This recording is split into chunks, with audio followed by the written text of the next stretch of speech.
बच्चे आए नहीं, बच्चे आ रहे हैं। 4 बज रहे हैं। सुबह कितने बज रहे हैं? 4 बज रहे हैं। सुबह के 4 जब बज रहे हैं और इसके पूरब में, पूरब दिल्ली के पूरब में क्या है? मान लीजिए कोलकाता क्या है? कोलकाता है।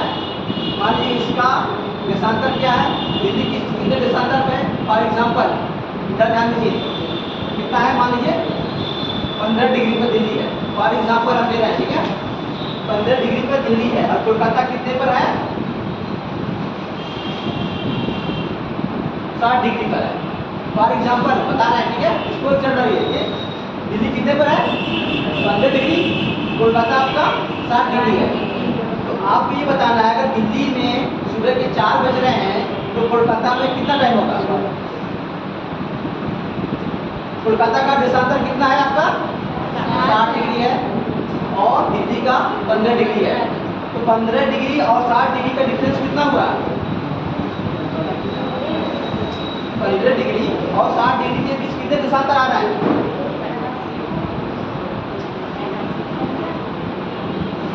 हाँ जी बताइए। अरे 15 का टेबल देख लीजिए। 15, 30, 45, 60 कितना हुआ? हाँ जी हाँ कितना हुआ? 35 आया? 45 आया ना? ठीक है कितना? 45। और ये आपका यहाँ पर कितना था? 15 पर 4 बजे थे। 15 डिग्री कितना? 1 घंटे को इंडिकेट कर रहा है। 15 डिग्री 1 घंटा। तो आपका कितना हो गया ये? 15, 15, 30, 35, 45 3 घंटे हो गए। तो 4 बज रहे हैं सुबह के ये, तो 3 घंटे उसमें क्या करेंगे हम? उसकी पूरब की तरफ है, उसको क्या करेंगे? इसमें ऐड करेंगे। कितने बज जाएंगे यहाँ पर? 7 बज जाएंगे। तो इस तरह समय निकाला जाता है। आपके पास अगर देशांतर दे दिया गया है, आपको पता है एक देशांतर दूसरे देशांतर के बीच कितना डिफरेंस है? 4 मिनट का है। ध्यान रखिएगा कितने मिनट का है? 4 मिनट का। जब भी देगा एग्जाम में आपको देशांतर देगा, पूछेगा इतने, अगर इस देशांतर शहर इस देशांतर पर है, यहाँ पर इतने टाइम हो रहा है, तो वो शहर के पूरब में इतना है तो उसको कितना टाइम होगा? ये आपको एग्जाम में कहीं भी पूछा जाता है, तो ध्यान रखना इसको, ठीक है? टाइम निकालने आ गया आप लोगों को, ठीक है? इसके बाद किसी को नहीं याद है टाइम निकालना? देशांतर क्या होता है? टाइम को इंडिकेट करता है।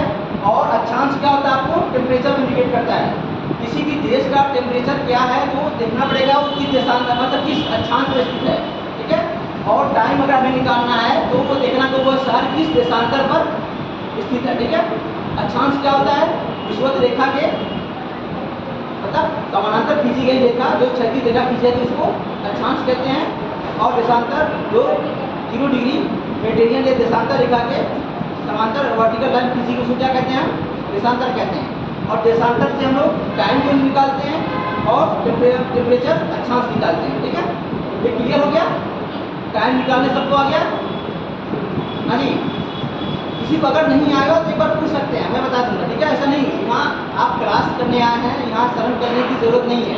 हर कोई बंदा यहाँ सीखने नहीं आता है, ठीक है? अगर आप यहाँ अगर संकोच कर गए फिर दिक्कत आपको आ जाएगी। इसलिए यहाँ पर संकोच नहीं करना है। यहाँ सब लोग बिगिनर हैं, सब लोग सीख रहे हैं, सिखा रहे हैं, सब कर रहे हैं, ठीक है? यहाँ डरने की जरूरत नहीं है। यहाँ खड़े होकर बोलने की जरूरत है। आपको बोलना, अपनी बात को रखना है कि सर मुझे ये नहीं समझ में आ रहा है, मुझे फिर से समझाइए। हम आपको पढ़ाने आए हैं, हम आपको बार बार कहेंगे, जितनी बार नहीं समझ उतनी बार समझाएंगे, ठीक है? ये हो गया? टाइम निकालना। देखिए हमने कहा 1 डिग्री से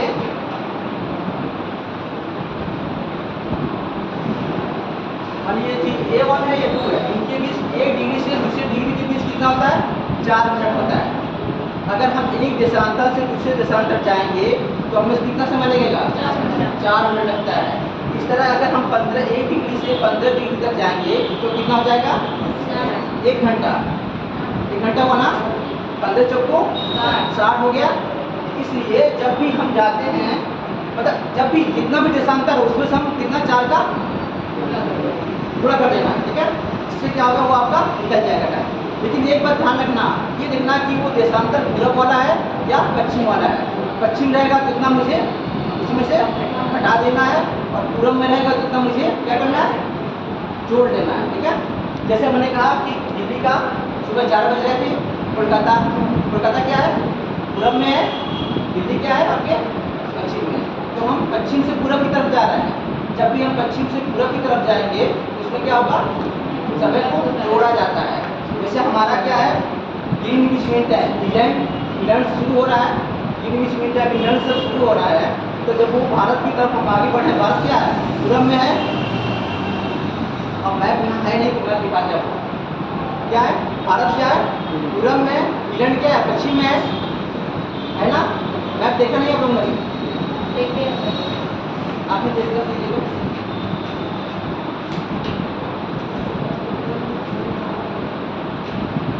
अब दिखेगा नहीं कितना दूर तक आप लोग हैं। जैसे ये देखिए भारत ये है, सबको दिख रहा है, ठीक है। इंग्लैंड कहाँ है, यहाँ पर है, ये ना, यहाँ से 0 डिग्री है, क्या है ये 0 डिग्री है। ये इसकी तरफ ये पूरब साइड है, क्या है ये पूरब साइड। इधर यहाँ से हम जब आगे बढ़ेंगे तो क्या होगा, उसमें समय का बढ़ता जाएगा। लेकिन जब इसके विपरीत आएंगे तो समय क्या होगा, बढ़ता जाएगा। ध्यान रखना है, पूरब की तरफ समय बढ़ता जाएगा और पश्चिम की तरफ समय घटता जाएगा। ध्यान रखना है इस चीज़ का। जैसे अब इसमें ये भी चीज़ देखना ही है कि 0 डिग्री जो है ये ब्रिटेन से स्टार्ट होता है, यूरोप महाद्वीप से, यूरोप महाद्वीप से स्टार्ट होता है और फिर वो आता है कहाँ पर है, अफ्रीका महाद्वीप के नीचे आ जाता है। जैसे ये है, यहाँ से नीचे आ जाता है, ठीक है, हो गया।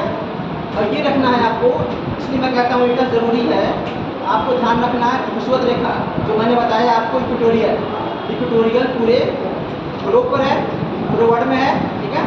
तो ये देखना है, जैसे ये यहाँ पर ये 0 डिग्री भूस्वत रेखा, ये दक्षिण अमेरिका है, ये दक्षिण अमेरिका है। तो ध्यान रखना दक्षिण अमेरिका के कौन कौन से देश को टच कर रहा है, कौन कौन देश से वो होकर गुजर रहा है, इसे आपको याद करना है।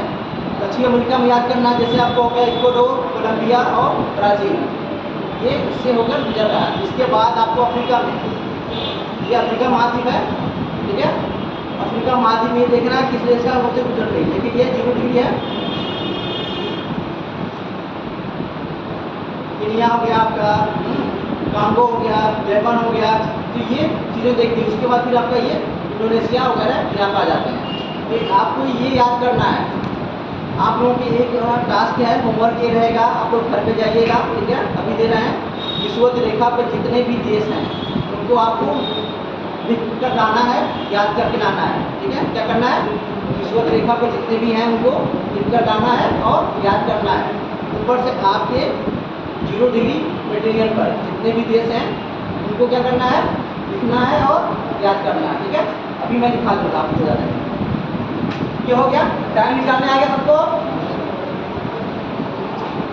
अभी हम समझा रहे हैं आपको, अभी हम लिखाएंगे क्या इसमें, क्या आपको समझ नहीं आया इसमें।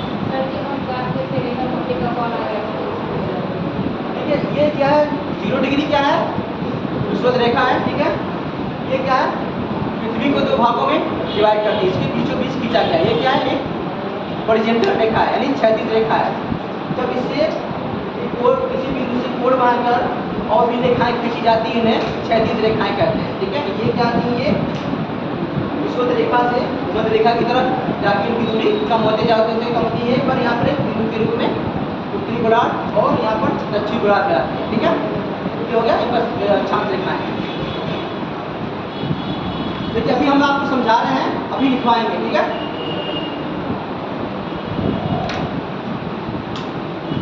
हो गया, इसके बाद आपको मान लीजिए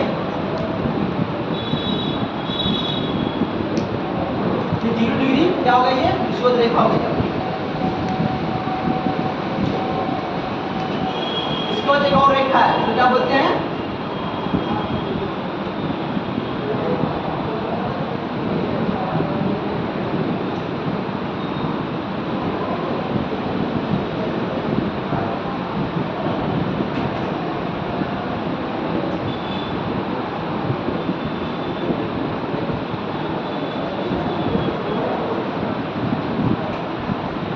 क्या हो गई ये कर्क रेखा, ये आपकी क्या हो गई आर्क की वृत्त, क्या हो गई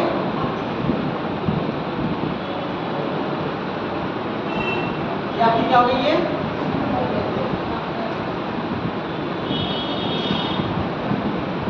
और ये आपका अंतर कणिका वृत्त, ठीक है ठीक है। इसको हम डिवाइड कर दिए हैं, पृथ्वी है ये ग्लोब है, इसको डिवाइड कर दिया गया है।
कटिबंध क्या होता है?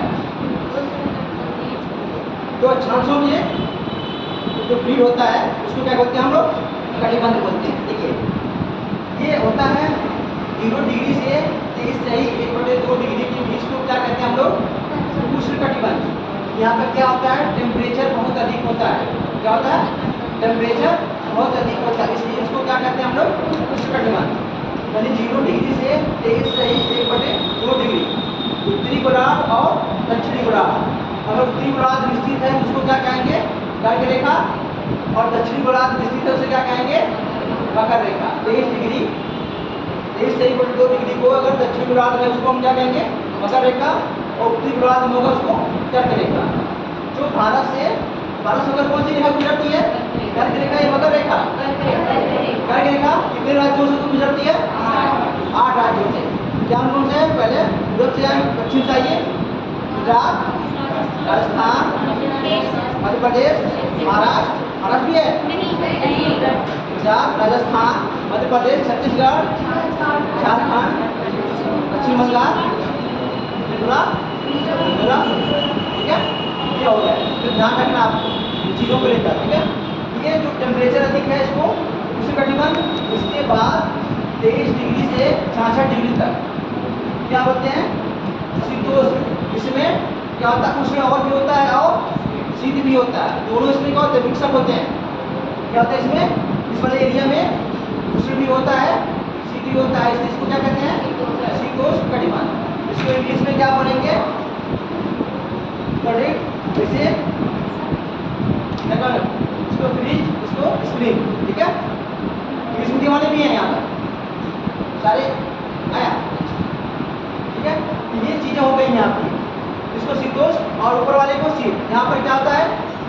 हमेशा ठंड प्रदेश ही रहता है, जिसमें आपका अगर हम वन प्रदेश पढ़ेंगे तो उसमें क्या होंगे? टुंड्रा और टैगा।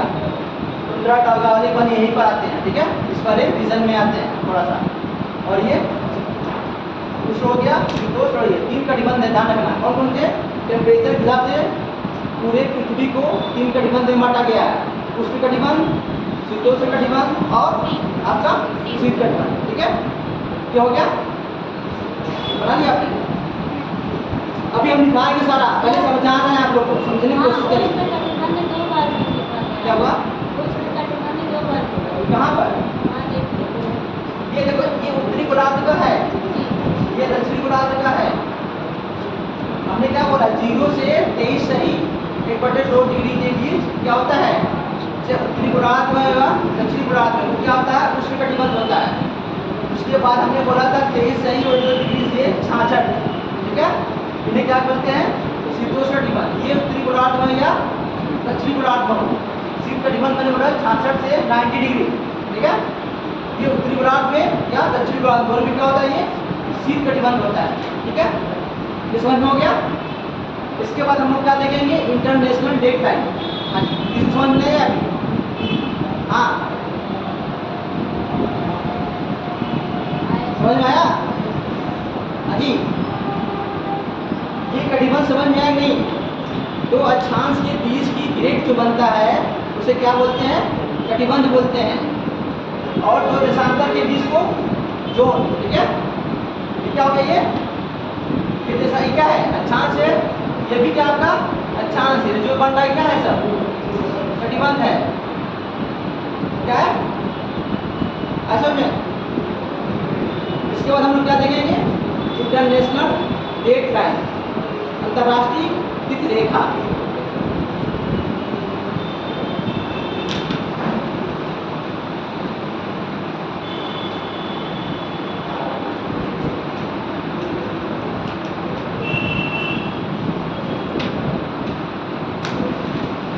एक 180 डिग्री मेटेरियल को क्या बोलते हैं हम लोग, अंतरराष्ट्रीय तिथि रेखा। क्या बोलते हैं,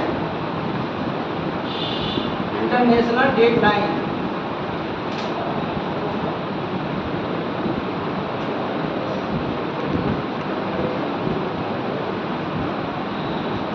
क्या बोलते हैं, इंटरनेशनल डेट लाइन, अंतरराष्ट्रीय तिथि रेखा। जब हमने बोला था आपसे कि 0 डिग्री से जब इधर है, सबको दिख रहा है यहाँ पर? देखिए ये समझने वाली चीज है, अगर इसको समझ लिया आपने तो आप कभी भी ये क्वेश्चन क्या हुआ, गलत नहीं होगा, ध्यान रखिएगा। ये रटने वाली चीज नहीं, क्या है ये, समझने वाली चीज है, ज्योग्राफी है ये 0 डिग्री से हमने क्या बोला था आपको, जब पूरब की तरफ जाएंगे तो यार ये पूरा हो गया, यहाँ समय की क्या होगी, वृद्धि होगा। जब इधर हम आएंगे समय का ह्रास होगा, ठीक है। ऐसा में देखिए जब हम 0 डिग्री से पूरब की तरफ जा रहे हैं, मान लीजिए यहाँ से यहाँ तक आए 0 से 180, तो कितने घंटे हो गए,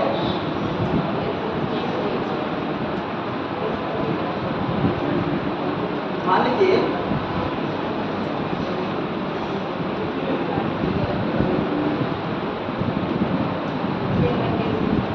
कितना हो गया, 15 से का 12 घंटे हो गए ना, 15 से 180 है ना, यहाँ पर देखिए कितना है, 180 है, 90 डिग्री तक क्या होगा, 6 घंटा हो जाएगा। मैंने बताया ना ये 15 डिग्री कितना डिकेट करता है, 1 घंटे को। 15 डिग्री क्या करता है, 1 घंटे को। तो 90 डिग्री 15 से का 90 हुआ, यानी 6 घंटा हो गया।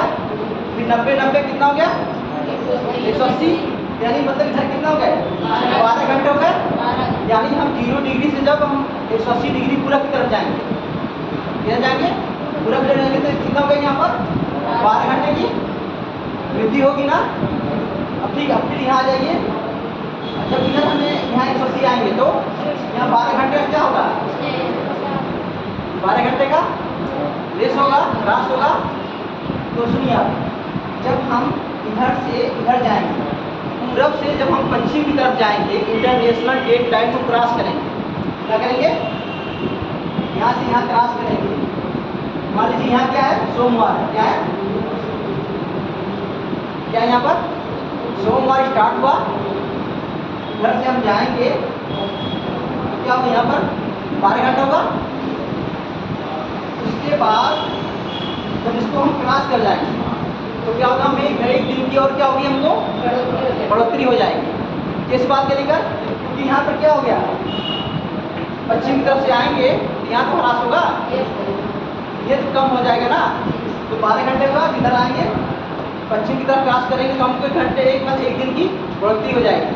लेकिन उल्टा यहाँ अगर इधर से इधर क्रॉस करेंगे तो हमारा नुकसान हो जाएगा, क्योंकि यहाँ वृद्धि हो गई है पहले से।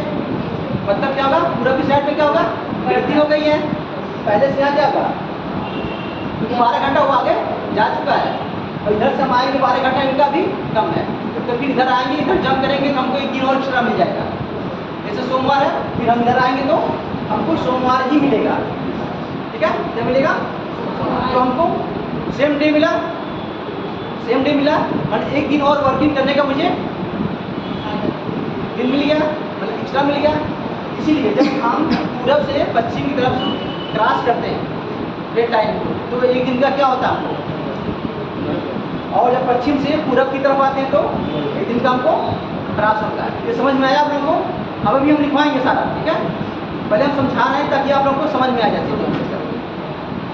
तो अक्षांश, देशांतर, ठीक है, और विश्व में कहाँ कहाँ टेम्परेचर है, विश्व में कैसे कैसे कौन कौन देशों की क्या है टाइम है, तो वो देशांतर और सचिव रहेगा। इसके बाद देखा जाता है कि ठीक है, बहुत सारे बहुत बड़े बड़े देश होते हैं, ठीक है, वहाँ देखा था उनका टाइम जोन देखा जाता है। जैसे हमारे यहाँ टाइम जोन क्या है, एक ही है, कौन सा है, 120 हम लोग क्या करते हैं 82 से ही 1/2 डिग्री, कहाँ, इलाहाबाद के नैनी के पास, ठीक है, मिर्जापुर, ठीक है। यहाँ से हम लोग ना पूरे देश का क्या निकालते हैं, टाइम निकालते हैं।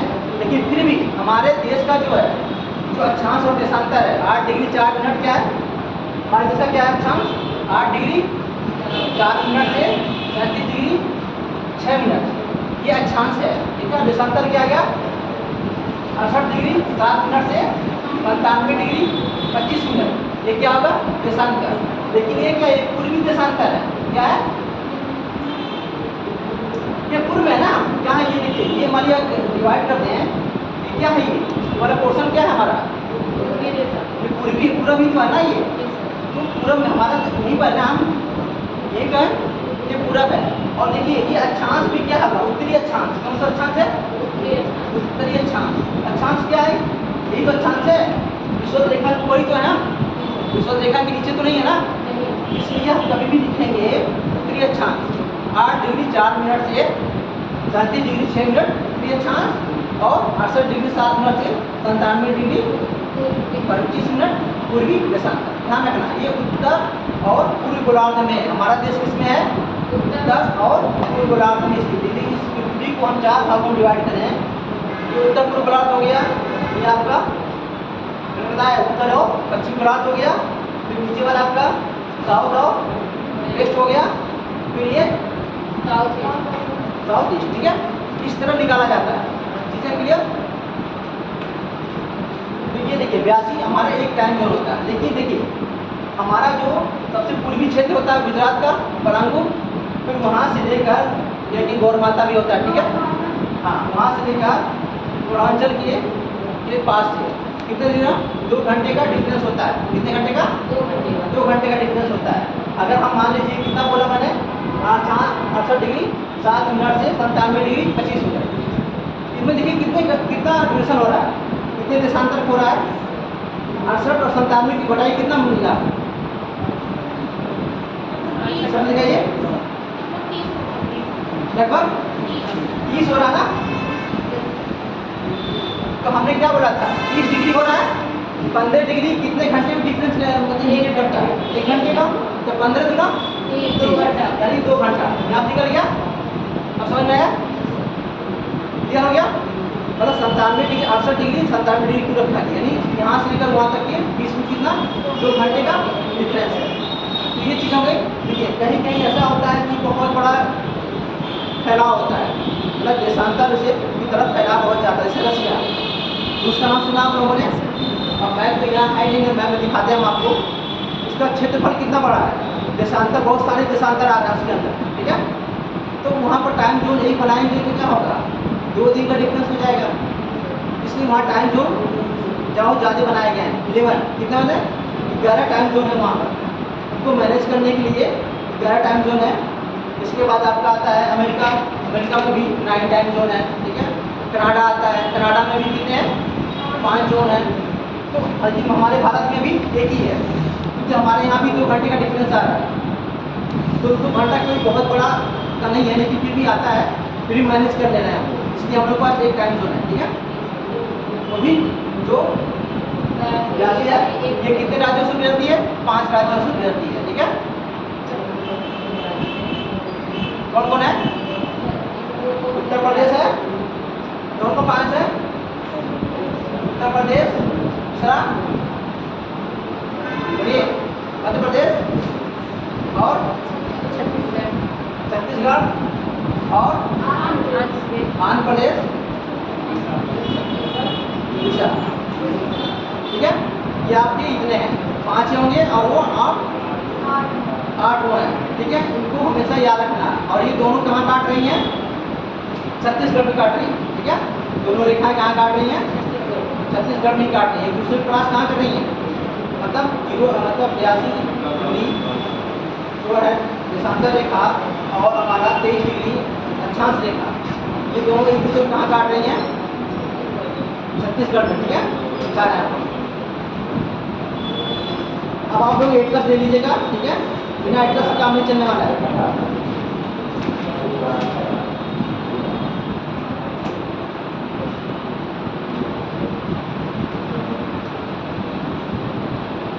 ठीक है, देखिए यहाँ पर क्या है ये आपका ये यहाँ पर जो है ये चल रही है 82 है। और ये आपका ये कर्क रेखा है, ये दोनों कहाँ कटेंगे? ये छत्तीसगढ़ में। ठीक है, यहाँ पर तो पूछा जाता है क्वेश्चन कि जो कर्क रेखा है और 82 डिग्री जो है वो कहाँ दोनों जो क्रॉस करती है? वो छत्तीसगढ़ क्रॉस करती है। ठीक है,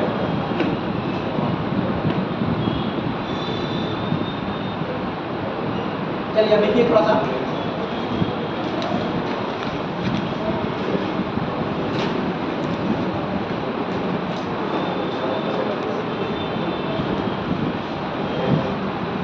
और एक बात, पृथ्वी की गतियां कितनी होती हैं?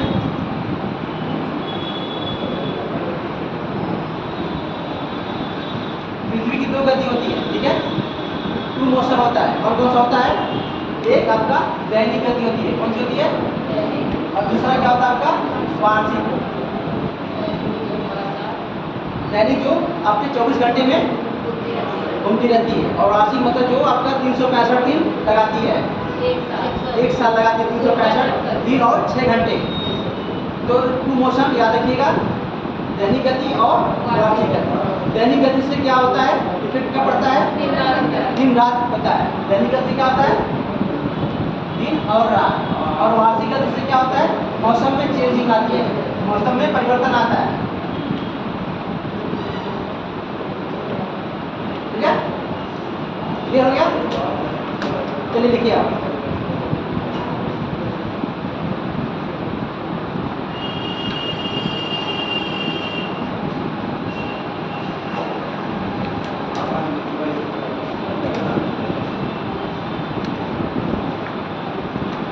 पृथ्वी की आकृति, पृथ्वी की आकृति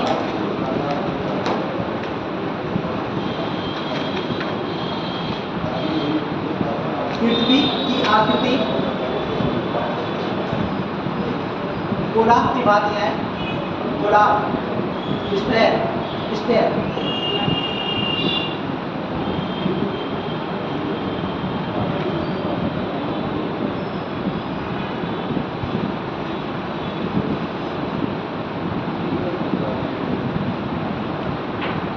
पृथ्वी दोनों ध्रुवों पर चपटी है।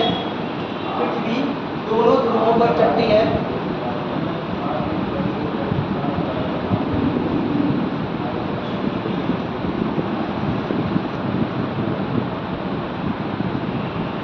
इसलिए इसे लाछाप गोलार्ध कहते हैं।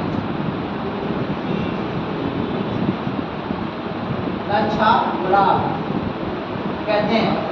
ऑब्लेट स्फेराइड, ऑब्लेट स्फेराइड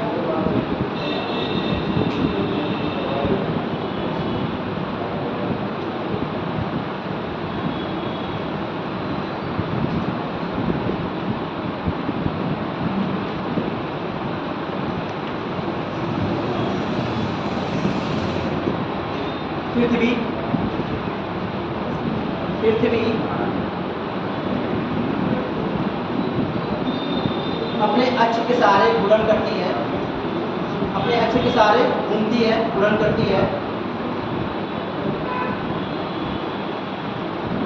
जो एक काल्पनिक रेखा है, अक्ष क्या है? ये जो आपने बनाया था 1 डिग्री 1/23 से 1/2 डिग्री, वो क्या है? काल्पनिक रेखा है, उसके सहारे वो झुकी रहती है।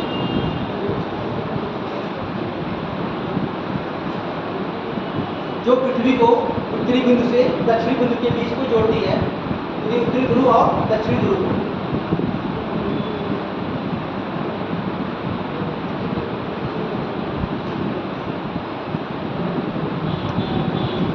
पृथ्वी के अक्ष में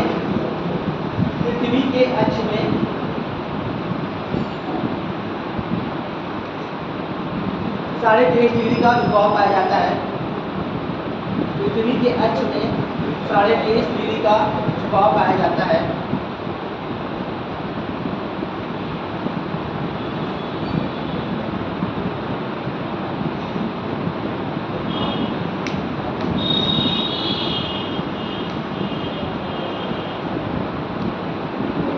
पृथ्वी के अक्ष के झुकाव होने के कारण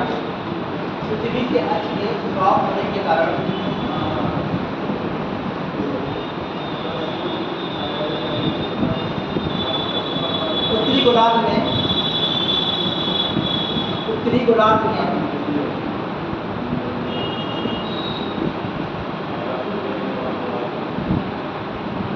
6 महीने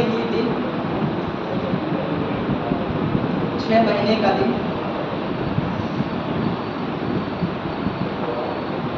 एवं दक्षिणी गोलार्ध में 6 महीने की रात होती है।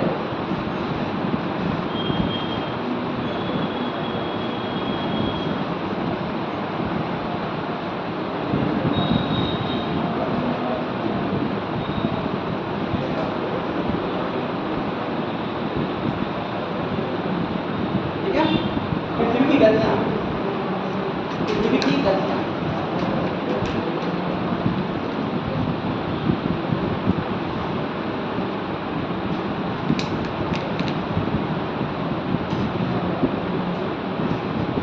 पृथ्वी की गति को दो भागों में बांटा गया है।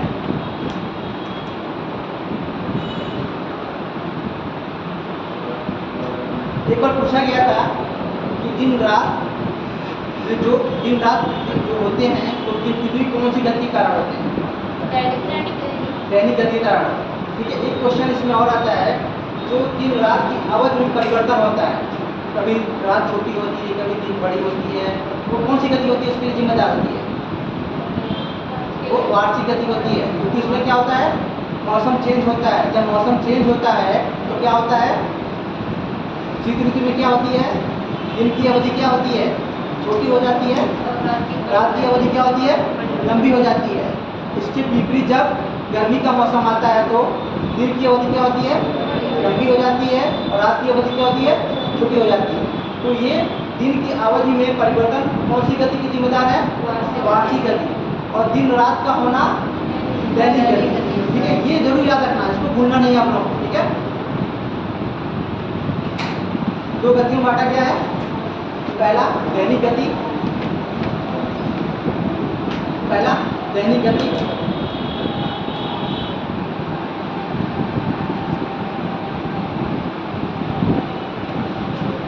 इसे परिभ्रमण भी कहते हैं। इसे दैनिक गति को क्या कहते हैं, परिभ्रमण भी कहते हैं और घूर्णन भी कहते हैं। जो अपने अक्ष पर क्या करती है, घूमती है, उसे घूर्णन भी कहते हैं। हमें कंफ्यूज नहीं होना है, उसे घूर्णन भी कहते हैं, परिभ्रमण भी कहते हैं, और उसे दैनिक गति भी कहती है। परिक्रमा अलग होता है, हाँ, परिक्रमण उसको वार्षिक कहते हैं। ठीक है, देखिए इसका प्रभाव दैनिक गति के प्रभाव में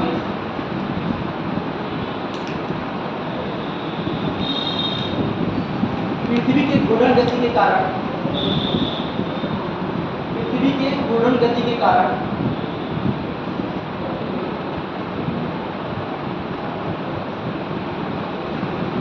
पृथ्वी का आधा भाग सूर्य के प्रकाश में रहता है। पृथ्वी का आधा भाग सूर्य के प्रकाश में रहता है,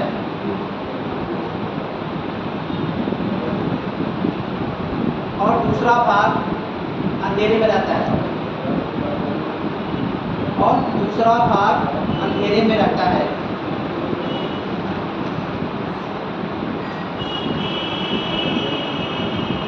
प्रकाश वाले भाग में दिन,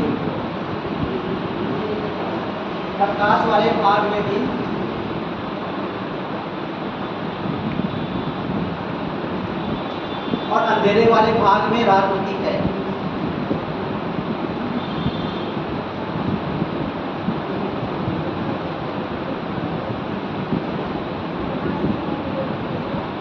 प्रकाश वाले भाग में दिन और अंधेरे वाले भाग में क्या होती है, रात होती है। पृथ्वी की दैनिक गति के कारण ही ज्वार भाटा उत्पन्न होती है।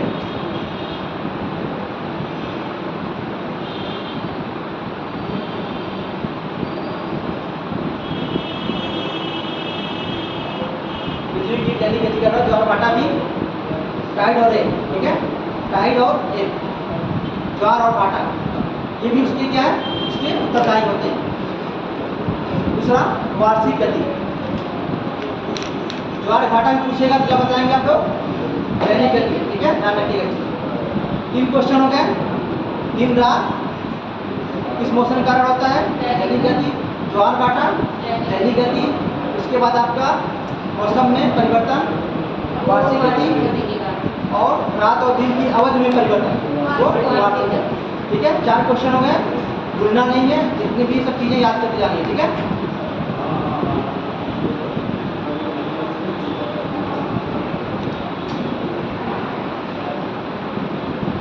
वार्षिक गति लिखिए, पृथ्वी की परिक्रमण के कारण, पृथ्वी की परिक्रमण के कारण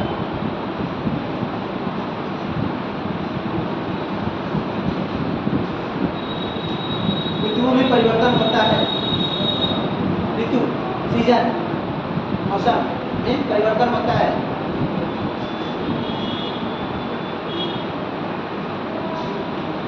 पृथ्वी के सूर्य के सापेक्ष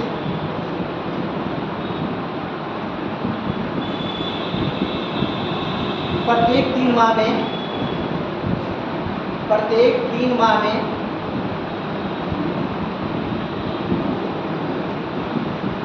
स्थितियां बदल जाती हैं।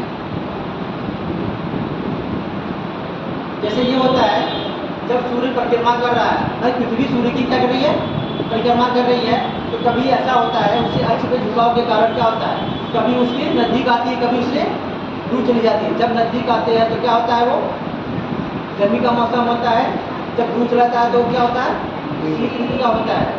और बरसात तो इसमें आता है, वो तो गर्मी वाले में ही आ जाता है, ठीक है। क्योंकि क्या होता है, जब मौसम गर्म होता है तो जल क्या होता है, वाष्पीकरण होता है, और हमारा दक्षिण पश्चिम मानसून एक्टिव होता है, फिर उसके बाद वर्षा होती है, ठीक है। उससे रीजन बदलता है। पीछे क्या लिखा, हाँ, स्थितियाँ बदलने से 4 ऋतुओं का आगमन होता है। स्थितियाँ बदलने से 4 ऋतुओं का आगमन होता है।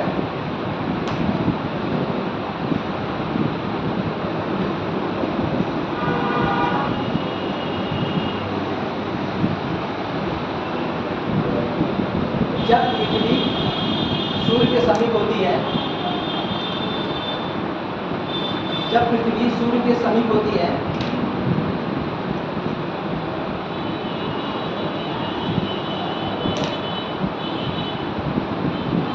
तो इस स्थिति को उपसौर कहते हैं, पेरिहेलियन, उपसौर, इंग्लिश में पेरिहेलियन उपसौर कहते हैं। जैसे ये हो गया, जब सूर्य क्या करता है, जब पृथ्वी क्या करती है, मान लीजिए सूरज है और ये पृथ्वी इसकी चक्कर लगा रही है, ठीक है। जब सबसे नजदीक आती है, कभी ऐसा कंडीशन आता है कि पृथ्वी जो है इसके सबसे नजदीक होती है, उसे क्या बोलते हैं, उपसौर बोलते हैं, ठीक है। इसे इंग्लिश में पेरिहेलियन कहते हैं, ठीक है। और ये कब होता है, 3 जनवरी को, कब होता है, 3 जनवरी को ये स्थिति 3 जनवरी को होती है। ये स्थिति 3 जनवरी को होती है, जब सूर्य का पृथ्वी के सबसे क्या होता है, नजदीक होता है। तो वो कब होता है, 3 जनवरी। अब ये सोचिएगा 3 जनवरी को तो हमारे यहाँ मौसम कैसा होता है, ठंडा होता है, तो उसमें गर्मी ज़्यादा होना चाहिए। ऐसा क्यों होता है,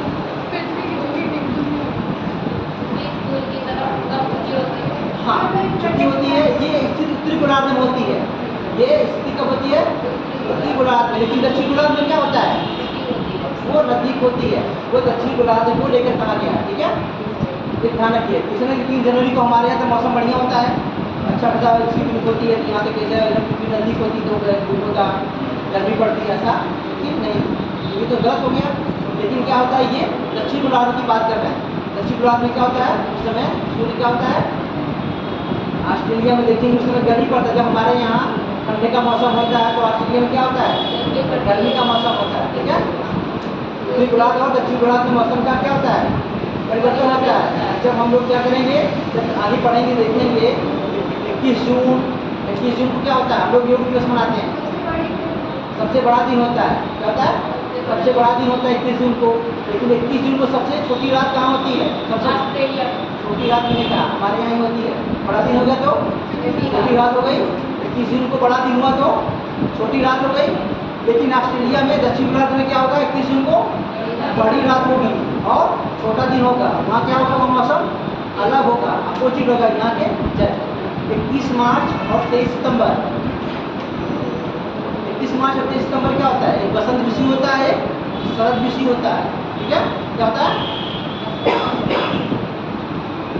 शरद ऋतु और बसंत ऋतु होता है। जैसे होता है जब गर्मी से हम लोग क्या करते हैं, ठंड के मौसम में प्रवेश करते हैं, जिसे क्या बोलते हैं, शरद बोलते हैं। क्या बोलते हैं, शरद ऋतु बोलते हैं ना, क्योंकि जब हम गर्मी से क्या करते हैं, ठंड में प्रवेश करते हैं, जिसे शरद ऋतु कब 23 सितंबर को होता है। कब होता है, 23 सितंबर को होता है।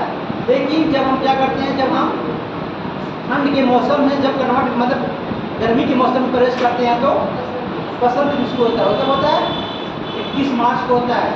21 मार्च ऐसा डेट होता है जब हम क्या करते हैं, ठंड के मौसम में होकर हम बसंत ऋतु में जाते हैं। वहाँ क्या होता है, ठंड के मौसम में सारी चीज़ें क्या होती हैं, फूल अच्छे खिलने लगते हैं। बसंत ऋतु जैसे मिलता है उनको क्या होता है, फूल अच्छे से खिलने लगते हैं, सब कुछ कहते हैं बसंत ऋतु आ गई, बढ़िया मौसम हो गया। तो वही ठंड के जब हम गर्मी के मौसम में प्रवेश करते हैं तो बसंत ऋतु होता है।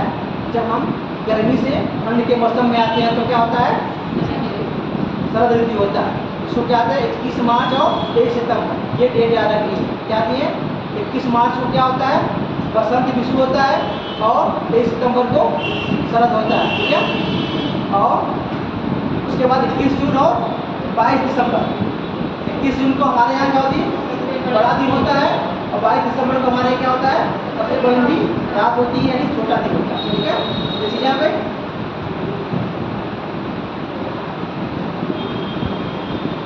ठीक है। अपने तो उत्सव क्या होता है, 3 जनवरी को पृथ्वी क्या होती है, सूर्य के सबसे नजदीक होती है, जिसे हम क्या कहते हैं, उत्सव, पेरिहेलियन। इसमें क्या होता है, उसको पेरिहेलियन। ठीक है, जब सूर्य पृथ्वी से सबसे अधिक दूर होता है, नेक्स्ट देखिए, जब सूर्य पृथ्वी से सबसे अधिक दूर होता है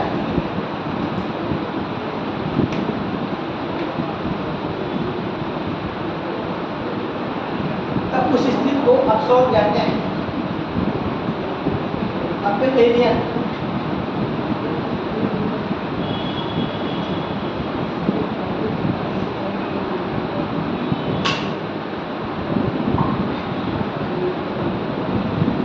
ठीक है, एक उपसौर हो गया, एक अवसर हो गया। उपसौर कब होता है, 3 जनवरी को। अवसर कब होता है, 4 जुलाई को। अवसर कब होता है, 4 जुलाई को। ठीक है, एक पृथ्वी सूर्य के सबसे नजदीक होती है, जिसे उपसौर बोलते हैं। सूर्य पृथ्वी सबसे अधिक दूर होती है, उसे अवसौर। आज याद कर लिए आप, सौर मतलब अधिक दूर। ठीक है, अब मतलब अधिक दूर। ठीक है, ध्यान रखिए, अपेहेलियन और पेरिहेलियन। ठीक है, और मौसम चेंजिंग का उन्हें बता दिया, कैसे कैसे मौसम चेंज होता है, कैसे शरद ऋतु में प्रवेश करता है, फिर मतलब ठंड शीत ऋतु आता है, शीत ऋतु के बाद बसंत ऋतु आता है, बसंत ऋतु के बाद फिर ग्रीष्म ऋतु आता है। ठीक है, ग्रीष्म ऋतु के बाद फिर आपका वर्षा ऋतु, तो फिर ग्रीष्म ऋतु लगते हैं। तो ठीक है, दक्षिण पश्चिम मानसून आगे होता है पास। तो इस तरह का ये चलता है। अगर लिखना चाहें थोड़ा सा लिख लीजिए इसमें। चलिए लिखिए, ऋतु परिवर्तन की प्रक्रिया, ऋतु परिवर्तन की प्रक्रिया।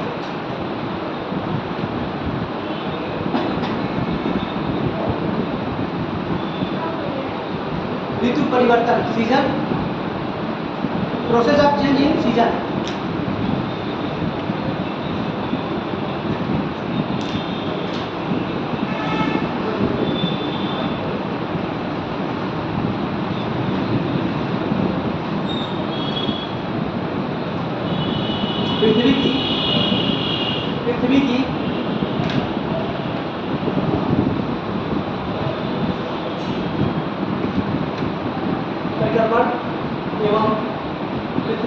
परिक्रमण एवं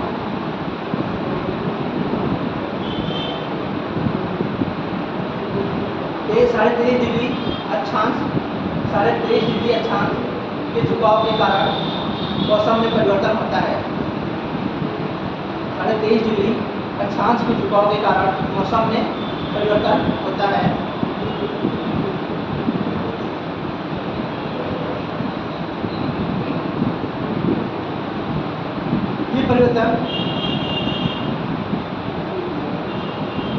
ये परिवर्तन 3 माह के अंतराल पर होता है।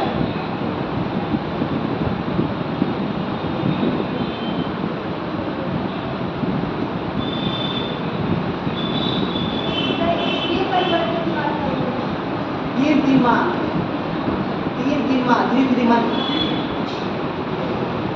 मंथ के अंतराल ड्यूरेशन पर, ठीक है, 3 मंथ के ड्यूरेशन पर होता है।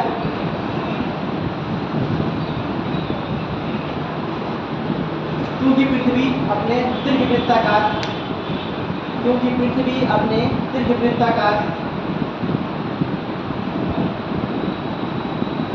कक्षा में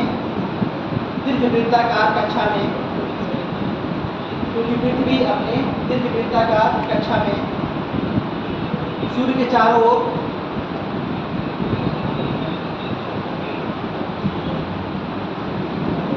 चक्कर लगाने का निश्चित समय होता है। सूर्य के चारों ओर चक्कर लगाने का एक निश्चित समय होता है। कितना होता है? सूर्य का चक्कर पृथ्वी कितने दिन में लगाती है? 365 दिन और 6 घंटा। कितना? 365 दिन और 6 घंटे में वो पूरा चक्कर लगा लेती है सूर्य का, ठीक है। इसीलिए कभी देखा होगा आपने, जो हमारा 4 साल पे एक लीप ईयर आता है, नहीं आता है, ये 6 घंटा होता है। यही 6 घंटे उसमें हम जोड़ते क्या होता है? एक दिन हो जाता है। इसीलिए हम फरवरी में उसको ऐड करते हैं। जब कभी 4 मार्च पर के 4 साल पर क्या होता है? 6 चौक 24, यानी एक दिन हो गया। एक दिन में कितने घंटे होते हैं? 24 घंटे होते हैं, नहीं होते? ये भी नहीं मालूम आप लोगों को, ठीक है। एक दिन में 24 घंटे होते हैं। एक साल में चक्कर लगाने में उसको 365 दिन और 6 घंटे लगते हैं। कितना? 365 दिन और 6 घंटे। तो 1 साल का 1 घंटा, फिर अगले साल का 12, फिर अगले साल का 18, फिर 24, यानी 4थे साल में क्या होता है? 24 घंटे हो जाते हैं। एक दिन बढ़ जाता है। उसको कहाँ जोड़ा जाए? इसको फरवरी जोड़ा जाता है। इसलिए लीप ईयर कहते हैं, अधिवर्ष कहते हैं। क्या होता है उसको? अधिवर्ष। तो वहाँ पर होता है, ठीक है। ये क्लियर हुआ आप लोगों को? चलिए 21 मार्च लिखिए। 21 मार्च एक कैटेगरी। 21 मार्च 21 मार्च में क्या होता है जानिए आप लोग, ठीक है। इस दिन में 21 मार्च को, यानी इस दिन में सूर्य की किरणें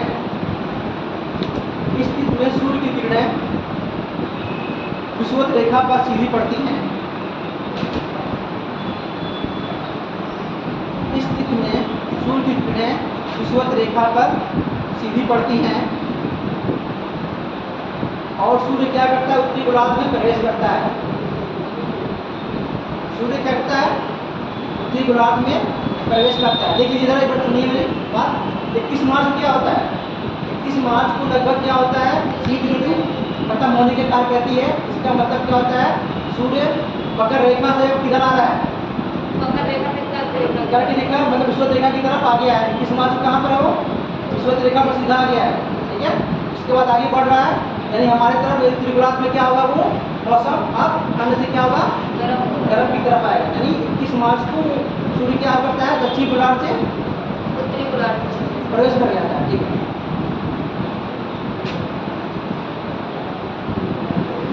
और सूर्य उत्तरी गोलार्ध में प्रवेश करता है, जिसके कारण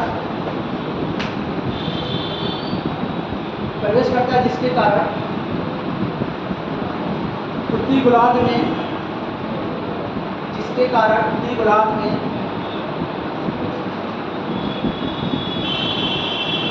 शीत ऋतु की समाप्ति, उत्तरी गोलार्ध में शीत ऋतु की समाप्ति,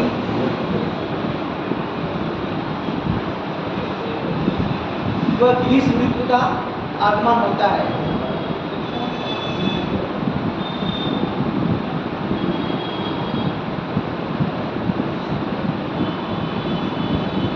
इस ऋतु को बसंत ऋतु कहते हैं, स्प्रिंग सीजन। बसंत ऋतु को कहते हैं स्प्रिंग सीजन। यानी अभी पूरी तरह क्या हुआ, जब 21 मार्च को पूरी गर्मी नहीं पड़ती है ना, गर्मी कब पड़ती है, मई जून में। अभी क्या कहता है, अभी बसंत ऋतु चल रहा है, मतलब मार्च में क्या अच्छा मौसम होता है, ज़्यादा गर्मी भी नहीं पड़ती है, वही थोड़ा अच्छा मौसम होता है, उसे क्या कहते हैं बसंत ऋतु, यानी स्प्रिंग सीजन। ठीक है,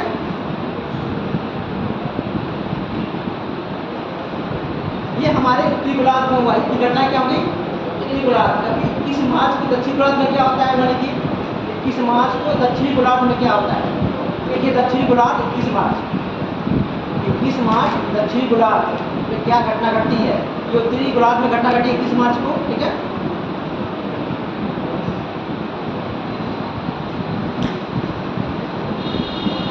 ठीक है, सूर्य के उत्तरी गोलार्ध में प्रवेश के चलते, सूर्य के उत्तरी गोलार्ध में प्रवेश के चलते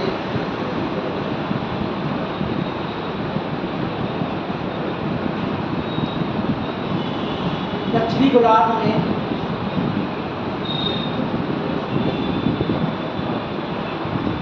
ग्रीष्म ऋतु की समाप्ति, दक्षिणी गोलार्ध में ग्रीष्म ऋतु की समाप्ति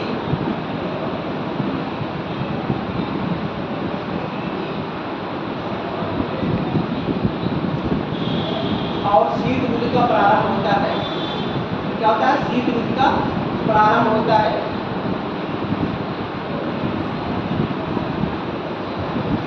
इस ऋतु को शरद ऋतु कहते हैं, इस ऋतु को शरद ऋतु, ऑटमन सीजन,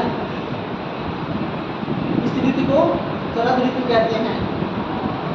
जस्ट अपोजिट हो गया ना, उत्तरी गोलार्ध और दक्षिणी गोलार्ध में क्या होगा, दोनों अपोजिट हो गए, यानी इधर सूरज प्रवेश कर रहा है, उधर से निकल रहा है। जब निकल रहा है दक्षिण गोलार्ध से उत्तरी गोलार्ध में आ रहा है, तो वहाँ पर ठंडे का मौसम, इधर गर्मी का मौसम। ठीक है, दोनों दक्षिण गोलार्ध में ठंडे के मौसम का आगमन और उत्तरी गोलार्ध में गर्मी के मौसम का आगमन। ठीक है,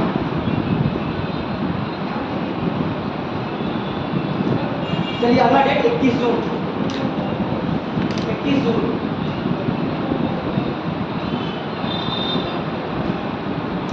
ये डेट याद रखना सब लोग। ठीक है, इस डेट में क्या क्या घटनाएं घटती है जरूरी है। 4 डेट हैं, 4-5 डेट उनको जरूरी याद रखना। 21 जून लिखिए, उत्तरी गोलार्ध में, उत्तरी गोलार्ध में 21 जून को उत्तरी गोलार्ध में क्या क्या घटनाएं घटती है।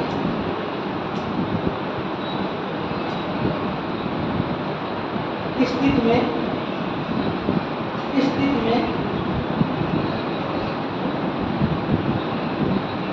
सूर्य की किरणें, इस तिथि में सूर्य की किरणें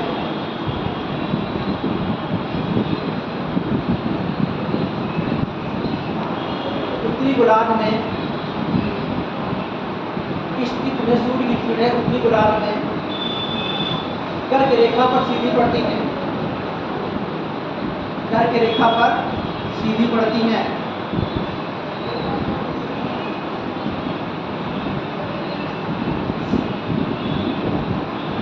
कर्क रेखा पर सीधी पड़ती हैं।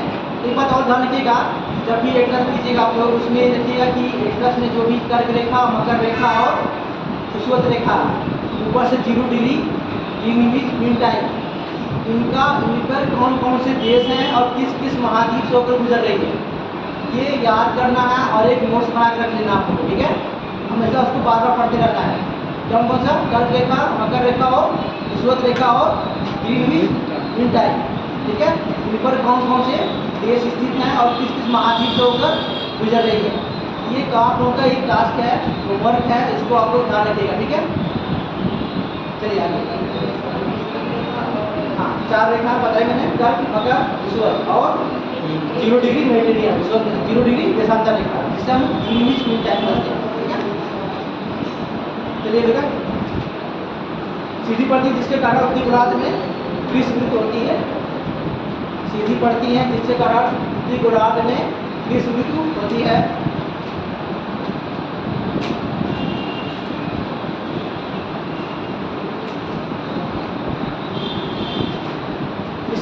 विषुवत रेखा से उत्तरी ध्रुव की ओर जाने पर, विषुवत रेखा से उत्तरी ध्रुव की ओर जाने पर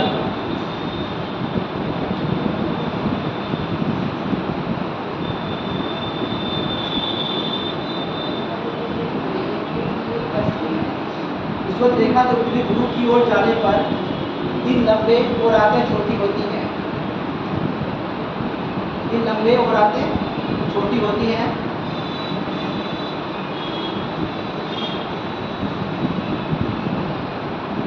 उत्तरी ध्रुव पर दिन लंबे और रातें छोटी होती हैं। उत्तरी ध्रुव पर 6 महीने का दिन होता है, 6 मंथ की।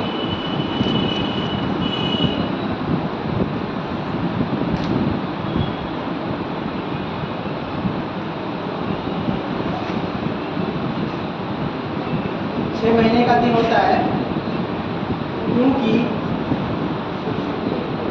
उत्तरी ध्रुव का झुकाव सूर्य की ओर होता है। क्योंकि उत्तरी ध्रुव नॉर्थ पोल का झुकाव सूर्य की ओर होता है।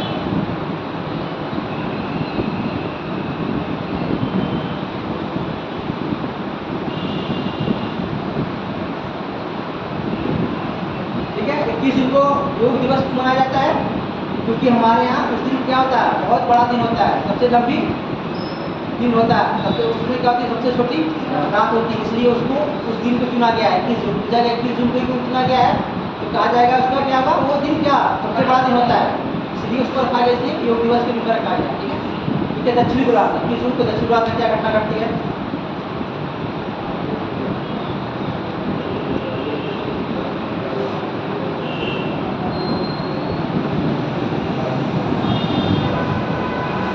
स्थिति को दक्षिणी गोलार्ध में शीत ऋतु होता है, यानी ऑस्ट्रेलिया में क्या रहेगा, शीत ऋतु होगा। ऑस्ट्रेलिया किस महाद्वीप में है? ऑस्ट्रेलिया अपने आप में क्या है, महाद्वीप है। ठीक है, स्थित में दक्षिणी गोलार्ध में शीत ऋतु होता है।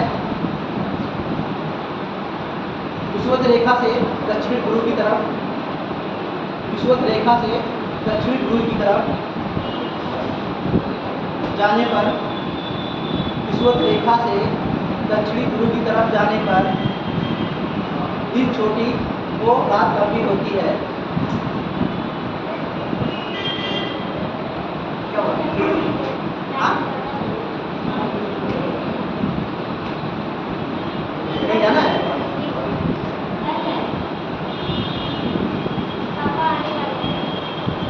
कहाँ पर है? बस कंप्लीट करना, ठीक है। बाहर है ना, वेट करना है ना, बाहर अपनी बात कराएंगे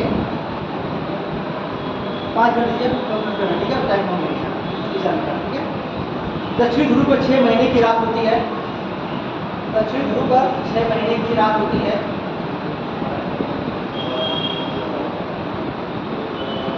क्योंकि दक्षिणी ध्रुव सूर्य से बहुत दूर होता है, क्योंकि दक्षिणी ध्रुव सूर्य से बहुत दूर होता है।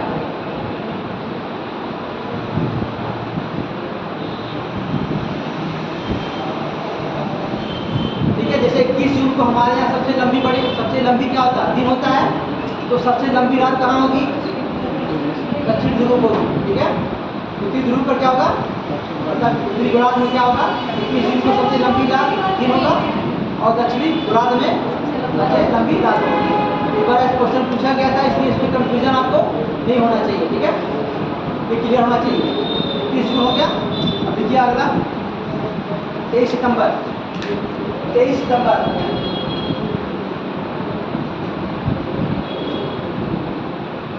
ये उत्तरी गोलार्ध में है, देखिएगा 23 सितंबर उत्तरी गोलार्ध तो ये घटना घटती है। स्थित में सूर्य की किरणें, स्थित में सूर्य की किरणें विषुवत रेखा पर सीधी पड़ती हैं।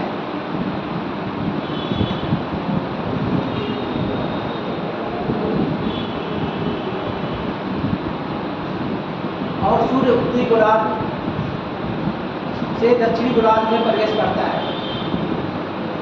सूर्य उत्तरी गोलार्ध से क्या करता है, दक्षिणी गोलार्ध में प्रवेश करता है। तभी तो हमारे यहाँ क्या ठंड का मौसम होता है 23 सितंबर में, यानी सूर्य क्या होता है, हमारे गोलार्ध में था, उत्तरी गोलार्ध में, अब क्या कर रहा है वो दक्षिण की तरफ जा रहा है, इसलिए अब हमारे यहाँ क्या होगा, ठंड का मौसम आगमन होगा और दक्षिणी गोलार्ध में गर्मी के मौसम का आगमन होगा। ठीक है, सूर्य उत्तरी गोलार्ध से दक्षिणी गोलार्ध में प्रवेश करता है, जिसके कारण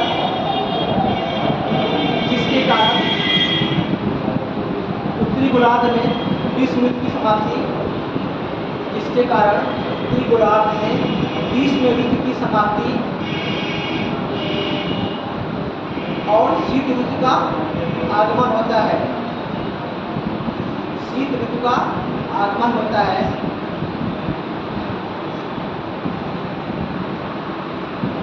इस ऋतु को शरद ऋतु कहते हैं।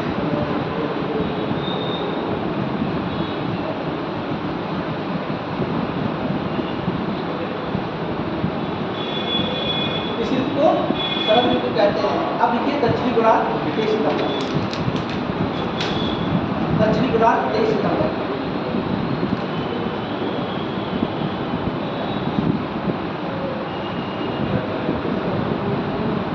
सेम वही कंडीशन जो उत्तरी गोलार्ध का उसकी अपोजिट इधर दक्षिण गोलार्ध में होगा। ये समझने की चीज़ है, क्या करना है, ये रटना नहीं है आप लोगों को। एक बार आप लोग समझ जाएंगे तो किसी भी एग्जाम में लिखने में कोई दिक्कत नहीं, या क्वेश्चन कोई गलत नहीं होगा। अगर दिमाग भी पूछेगा तो भी आपके क्वेश्चन क्या होंगे, गलत नहीं होंगे। ये जो मैंने पढ़ाया एक तो समझने वाली चीज़, इससे मैंने पहले आपको समझाया, पहले लिखवाया नहीं कि आकर मैं लिखवाना शुरू करूँ। ठीक है, उससे बहुत सारी किताबें हैं, देख सकते हैं, पढ़ सकते हैं, लेकिन क्या करना है आपको पहले समझना है, चीज़ों को समझ के इसके बाद किताबें घर पे हैं उसको पढ़िए। ठीक है, ठीक है, इसमें आगे इस स्थिति में सूर्य की किरणें, इस स्थिति में सूर्य की किरणें विषुवत रेखा पर सीधी पड़ती हैं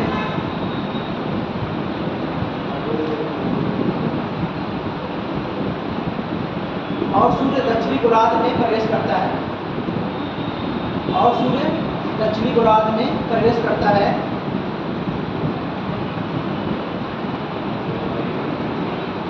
जिसके कारण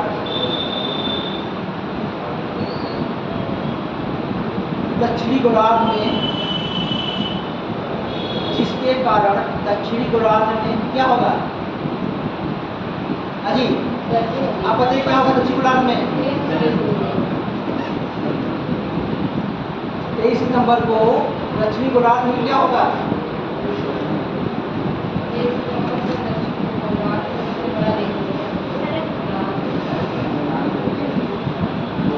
आवाज बोलिए, नहीं मालूम। ठीक है, दक्षिण गोलार्ध में क्या होगा, ग्रीष्म ऋतु का आगमन होगा, क्योंकि हमारे यहाँ क्या हो रहा है, उत्तरी गोलार्ध में शीत ऋतु की समाप्ति हो रही है, तो यहाँ पर क्या होगा, ग्रीष्म ऋतु का आगमन होगा। देखिए दक्षिणी गोलार्ध में शीत ऋतु की समाप्ति और ग्रीष्म ऋतु का आगमन होता है। इस ऋतु को बसंत ऋतु कहते हैं।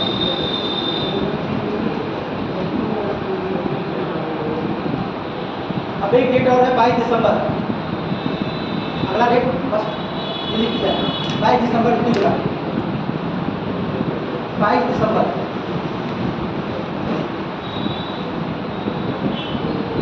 उत्तरी गोलार्ध में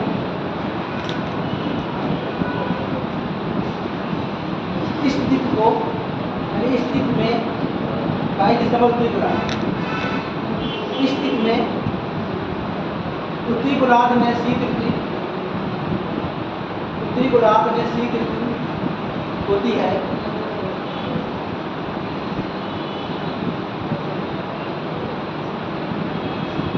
विषुवत रेखा से, किसी भी विषुवत रेखा से उत्तरी ध्रुव तक जाने पर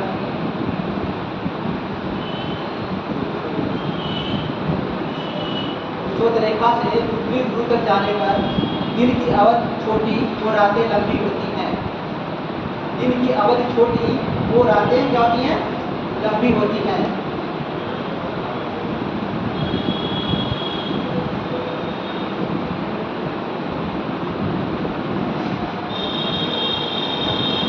बाईस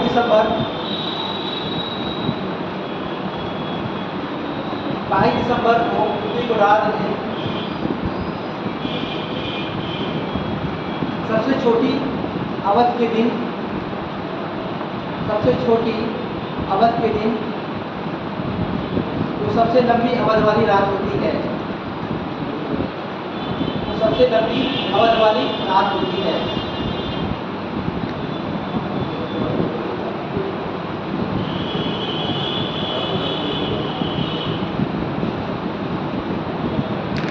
ठीक है, 21 में उत्तरी गोलार्ध में, दक्षिणी गोलार्ध में, 22 दिसंबर दक्षिणी गोलार्ध में। इस तिथि में दक्षिणी गोलार्ध में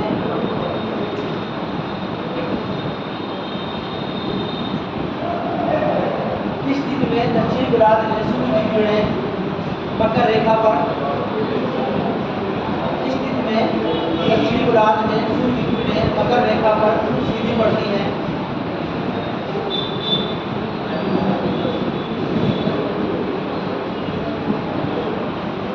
इससे यहाँ पर ग्रीष्म ऋतु होती है, इससे यहाँ पर ग्रीष्म ऋतु होती है।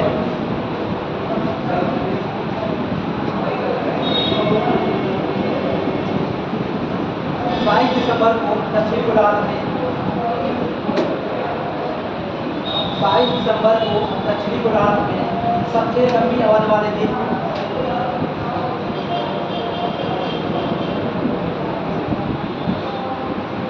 सबसे लंबी अवध वाले दिन जो सबसे छोटी अवध वाली रात होती है।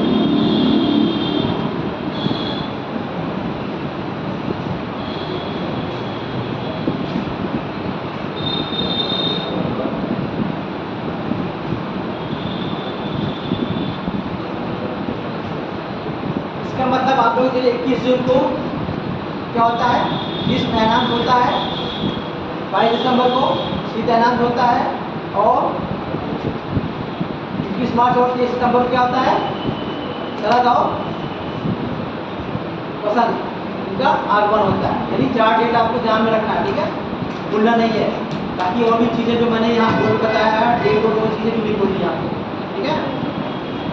चलिए लिखिए अक्षांश, अगला अक्षांश।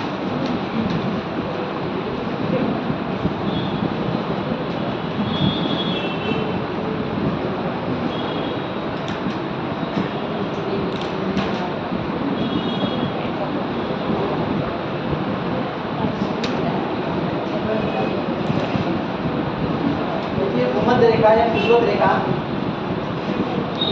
विषुवत रेखा या भूमध्य रेखा, ये नाम अलग अलग जो है, इसका मतलब कंफ्यूजन नहीं होना है। कोई भूमध्य रेखा कह रहा है, कोई विषुवत रेखा कह रहा है, ठीक है। इसमें क्या हुआ, वो एक ही है। विषुवत रेखा पृथ्वी को 2 बराबर भागों में काटती है, 2 बराबर भागों में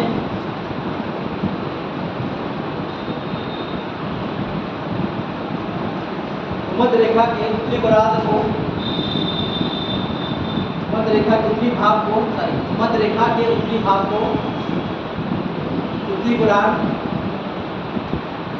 मध्य रेखा के उत्तरी भाग को उत्तरी गोलार्ध और मध्य रेखा के दक्षिणी भाग को दक्षिणी गोलार्ध कहते हैं।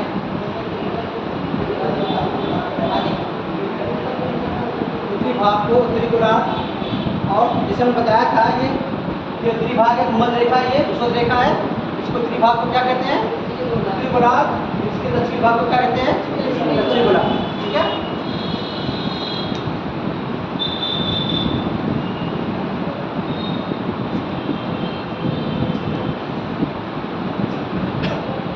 भूमध्य रेखा पर दिए गए, भूमध्य रेखा पर दिए गए, भूमध्य रेखा पर दिए गए किसी बिंदु से, भूमध्य रेखा पर दिए गए किसी बिंदु से उत्तरी व दक्षिणी गोलार्ध, उत्तरी व दक्षिणी गोलार्ध, गोलार्ध को हेमिस्फीयर बोलते हैं इंग्लिश में, हेमिस्फीयर, ठीक है। उत्तरी या दक्षिणी गोलार्ध पर खींची गई, क्या हुआ, भूमध्य रेखा पर दिए गए किसी बिंदु से उत्तरी या दक्षिणी गोलार्ध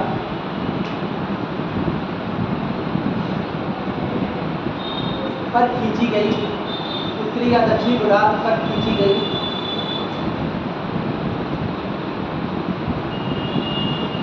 कोणीय दूरी, कोणीय इंग्लिश में एंगुलर डिस्टेंस, कोणीय दूरी,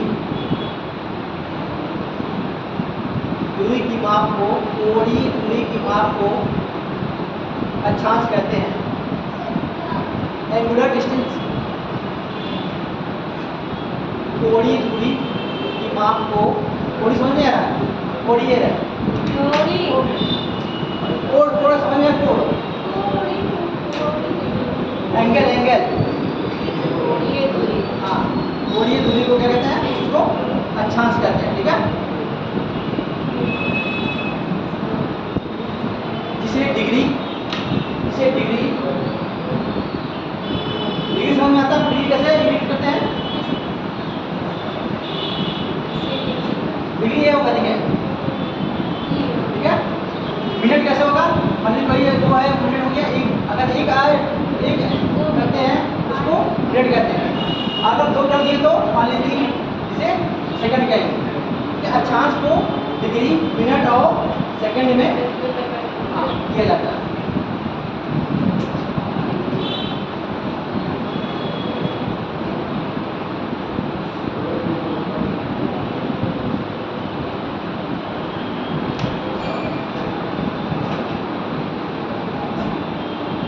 विषुवत रेखा अक्षांश को बृहद वृत्त भी कहते हैं। विषुवत रेखी अक्षांश को बृहद वृत्त कहते हैं। ग्रेट सर्किल,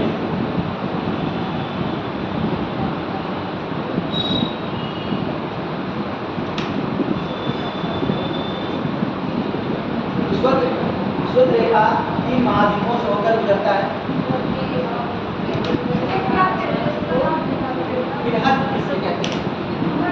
ये 3 महाद्वीपों से कौन कौन सा, आपका दक्षिणी अमेरिका हो गया, अफ्रीका हो गया आपका, और उसके बाद एशिया हो गया। ठीक है, इसमें ऑस्ट्रेलिया जोड़ता है। ठीक है, इससे नीचे से वो अलग एक महाद्वीप है। ऑस्ट्रेलिया क्या अपना है, अलग महाद्वीप, जो आपका इंडोनेशिया से होकर गुजरता है। ना कि विषुवत रेखा ऑस्ट्रेलिया से जो है अपना इंडोनेशिया से होकर ऑस्ट्रेलिया के ऊपर वाले भाग से होकर गुजरते चला जाता है। इंडोनेशिया, हाँ, देखना है आपको, ये करना है आपको, क्या करना है, विषुवत रेखा पे जितने भी देश हैं, दक्षिण अमेरिका में, ठीक है, अफ्रीका में और एशिया में, इनका आपको याद करके एक बना के रखना है। ठीक है, असल में तीनों महाद्वीप कौन से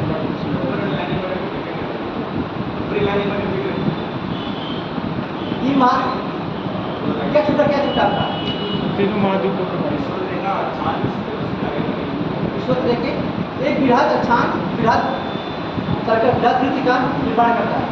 विषुवत रेखी अक्षांश एक बृहद वृत्त का क्या करता है, निर्माण करता है। ये 3 महाद्वीपों से होकर गुजरता है। ठीक है, और इन 3 महाद्वीपों को आपको नाम लिख कर लाना है। क्या करना है, इन सबका आपको नाम लेकर लाना है ताकि आपको याद भी हो। हमने बताया है कर्क रेखा, मकर रेखा और विषुवत रेखा, और फिर उसके बाद आपका 0 डिग्री देशांतर रेखा। इन पर जितने भी देश हैं और एक किन महाद्वीप से होकर गुजर रहा है, ये आपको लिख के लाना है, लिख के नहीं, याद भी करना है। ठीक है,